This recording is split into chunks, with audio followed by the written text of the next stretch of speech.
Hi friends, അപ്പോൾ ഇത് നമ്മുടെ കമ്പ്യൂട്ടറിനകത്ത് ഉപയോഗിക്കുന്ന ഒരു യു പി എസ് ആണ്. അപ്പോൾ ഈ യു പി എസിൻ്റെ ബാറ്ററി ഇപ്പോൾ കംപ്ലൈൻ്റ് ആണ്. അപ്പോൾ നിങ്ങളുടെ കൈവശം ഇതുപോലെ ബാറ്ററി കംപ്ലൈൻ്റ് ആയ യു പി എസുകൾ കാണും. നിങ്ങൾ സാധാരണ ചെയ്യുന്നത് യു പി എസിൻ്റെ ബാറ്ററി കംപ്ലൈൻ്റ് ആയി കഴിഞ്ഞാൽ ഒന്നുകിൽ നിങ്ങൾ റിപ്പയർ ഷോപ്പിൽ കൊണ്ട് കൊടുത്തിട്ട് റിപ്പയർ ചെയ്യുക, അല്ലെങ്കിൽ പുതിയ യു പി എസ് മാറ്റുകയാണ് ചെയ്യുന്നത്. നമുക്ക് വീട്ടിൽ വെച്ച് തന്നെ ഈ ഇത്തരം യു പി എസുകളുടെ ബാറ്ററി വീക്കായി പോയി കഴിഞ്ഞാൽ നമുക്ക് ഇതിൻ്റെ ബാറ്ററി നമുക്ക് സ്വന്തമായിട്ട് റീപ്ലേസ് ചെയ്യാൻ പറ്റും. നമ്മൾ കടയിൽ കൊണ്ട് കൊടുത്തു കഴിഞ്ഞാൽ അതിൻ്റെ സർവീസ് ചാർജ് ഉൾപ്പെടെ നമുക്ക് നല്ലൊരു എമൗണ്ട് ആവും. പുതിയ യു പി എസ് മാറ്റുകയാണെങ്കിൽ തന്നെ അതിന് ഒരു നല്ലൊരു എമൗണ്ട്, ഒരു 10,000-2000 രൂപയ്ക്ക് മുകളിലാണ് ഒരു പുതിയ യു പി എസ് എടുക്കുന്നതിന്. എന്നാൽ നമുക്ക് സ്വന്തമായിട്ട് ഒരു 1000 രൂപ താഴെ മാത്രമേ ഇതിനകത്തുള്ള ആ ഒരു 12 വാട്ട് 7 ആമ്പിയറിൻ്റെ ബാറ്ററിയുടെ വില വരുന്നുള്ളൂ. നമുക്ക് സ്വന്തമായിട്ട് എങ്ങനെ ഇതിൻ്റെ ബാറ്ററി ചേഞ്ച് ചെയ്യാമെന്നാണ് ഈ ഒരു വീഡിയോ കാണിച്ചു തരുന്നത്. ചെയ്യാനുള്ളത് ഈ യു പി എസ് നേരെ തിരിച്ച് വയ്ക്കുക. ഇവിടെ 4 സ്ക്രൂ ഉണ്ടായിരിക്കും. ഈ 4 സ്ക്രൂ നമ്മൾ ജസ്റ്റ് സ്ക്രൂ ഡ്രൈവർ ഉപയോഗിച്ച് 4 സ്ക്രൂവും അഴിക്കുക. ഇപ്പോൾ 4 സ്ക്രൂ ഉണ്ട്, ആ 4 സ്ക്രൂ അഴിക്കുക. നമ്മൾ 4 സ്ക്രൂ ഇവിടെ അഴിച്ചിട്ടുണ്ട്. ഇനി നമുക്കിത് തിരിച്ച് വയ്ക്കാം. അതിനുശേഷം ഈ മുകളിലത്തെ ക്യാപ്പ് തുറക്കുന്ന സമയത്ത് ഇതിനകത്തുനിന്ന് വയറുകൾ വന്നിട്ടുണ്ടായിരിക്കും. വയർ വലിഞ്ഞ് പൊട്ടാതെ നോക്കുക. സോ ഇവിടെ ബാറ്ററി യൂണിറ്റ് കാണാൻ പറ്റും. ഇവിടെ ചുവപ്പ് കളറ് പോസിറ്റീവും മറ്റേത് നെഗറ്റീവുമാണ്. അത് പതുക്കെ ഒന്ന് ബാക്കിലേക്ക് വലിച്ചു കഴിഞ്ഞാൽ പോസിറ്റീവ് നമുക്ക് ഊരിയെടുക്കാം, അതുപോലെ നെഗറ്റീവും പതുക്കെ ഊരിയെടുക്കുക. കണക്ഷൻസ് വന്നിട്ടുണ്ട്, കണക്ഷൻസ് കട്ടായി പോകാതെ നോക്കുക.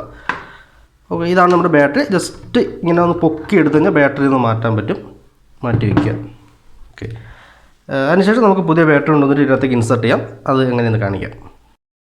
ഓക്കെ, അപ്പോൾ നമ്മളൊരു പുതിയ ബാറ്ററി ഇവിടെ എടുത്തിട്ടുണ്ട്. ഇവിടെ എക്സൈഡിൻ്റെ ബാറ്ററിയാണ് നമ്മൾ ഇതിനകത്തേക്ക് കണക്ട് ചെയ്യാൻ പോകുന്നത്. പുതിയ ബാറ്ററിയുടെ ടോപ്പിലായിട്ട് 2 ഇതുണ്ടായിരിക്കും, കവറിങ് ഉണ്ടായിരിക്കും. കവറിങ് പതുക്കെ എടുത്ത് മാറ്റുക.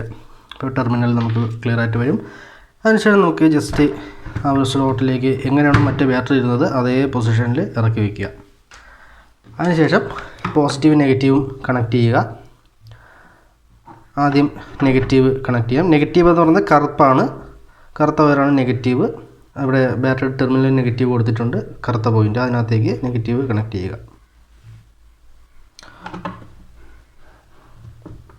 ഓക്കെ, അതിനകത്തേക്ക് കണക്ട്. അടുത്ത ഈ റെഡ് കളറ് പോസിറ്റീവാണ്. ബാറ്ററിയുടെ പോസിറ്റീവ് ടെർമിനലിലേക്ക് ആ റെഡ് കളർ കണക്ട് ചെയ്യുന്നു. ചെറിയൊരു സ്പാർക്ക് ഉണ്ടാവും, അത് കാര്യമാകേണ്ട. ജസ്റ്റ് കണക്ട് ചെയ്താൽ മതി.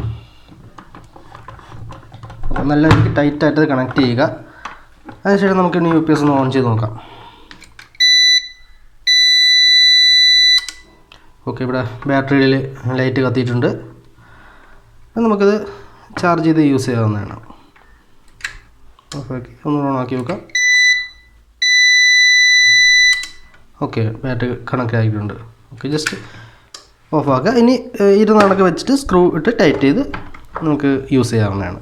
ഓക്കെ, അപ്പോൾ ഞാൻ കാണിച്ച കാര്യം ക്ലിയർ ആയെന്ന് വിശ്വസിക്കുന്നു. അതായത് നമുക്കൊരു യു പി എസിൻ്റെ ബാറ്ററി ഡൗൺ ആയി കഴിഞ്ഞാൽ എങ്ങനെ സ്വന്തമായിട്ട് ചേഞ്ച് ചെയ്യാം. ഇത് പലരും വിചാരം U P S change battery മാറ്റുന്നത് വലിയ ഡിഫിക്കൽട്ട് ആയിട്ടുള്ള ടാസ്ക് ആണെന്നൊക്കെയാണ് കരുതുന്നത്. അങ്ങനെയൊന്നുമില്ല, വളരെ സിമ്പിളായിട്ട് ആർക്ക് വേണമെങ്കിലും ഇത് ചേഞ്ച് ചെയ്യാവുന്നുള്ളൂ.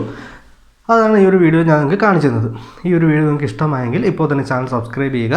അടുത്താണ് ബെൽ ബട്ടൺ ക്ലിക്ക് ചെയ്ത് നോട്ടിഫിക്കേഷൻ എനേബിൾ ചെയ്ത് കഴിഞ്ഞാൽ അടുത്ത വീഡിയോ പോസ്റ്റ് നിങ്ങൾക്ക് അതിൻ്റെ നോട്ടിഫിക്കേഷൻ ലഭിക്കുന്നതായിരിക്കും. അടുത്ത വീഡിയോ വീണ്ടും കാണാം. Thank you.